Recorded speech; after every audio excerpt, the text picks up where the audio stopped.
সালা এই গরমের দিনে কেউ ঘর থেকে বেরোতেও চায় না। আরে ইন্তাস তু নবী, ঠিক আছে বন্ধু, তাহলে যা, আজ থেকে আমাদের আর দেখা হবে না। ঠিক 5 বছর পর ইঞ্জিনিয়ার হয়ে আমি তোর সাথে দেখা করবো। ঠিক আছে, তুই যা, আমি 5 বছর পর তোর সাথে ডাক্তার হয়ে দেখা করবো। ঠিক আছে, যা। ডাক্তার, ইঞ্জিনিয়ার, আয় বন্ধু আমার বুকে আয়।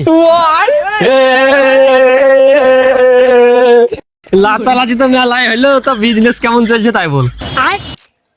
তোকে আর কি বলবো রে, এই গরমে বিজনেস ভালো চলে না। মানুষ ঘর থেকে বেরিতে চায় না, গেটও খোলে না, ভিকো দেয় না, খেপার মতো রাস্তা রাস্তায় ঘুরে বেড়াচ্ছে। তুই ঠিক বলিস রে, এই গরমের দিনে মানুষ বাড়ি থেকে বেরিতে চায় না, 2-4টি ভিকো কেউ দেয় না, খেপার মতন রাস্তা রাস্তায় ঘুরে বেড়াচ্ছে, সেম টু সেম। কিন্তু ভাই আমি একটা কথা আজ থেকে ভেবে লিছি, বিজনেস করলে একসাথে, বাঁচলেও একসাথে, মরলেও।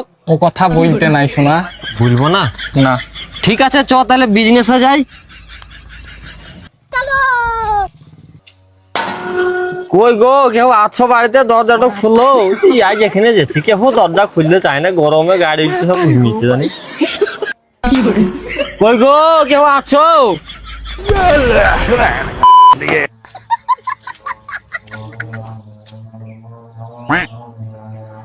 স্যার, তোমার কাছে ঝোলা নাই? না রে, নাই। থাকলে ভালো হইতো গো, তাহলে দেখিন ভয় লিতেও, আমরা যখন আবার জেল থেকে বেরিয়েছি তখন আবার দিতেও, আমরা বিজনেস শুরু করছি বাবা।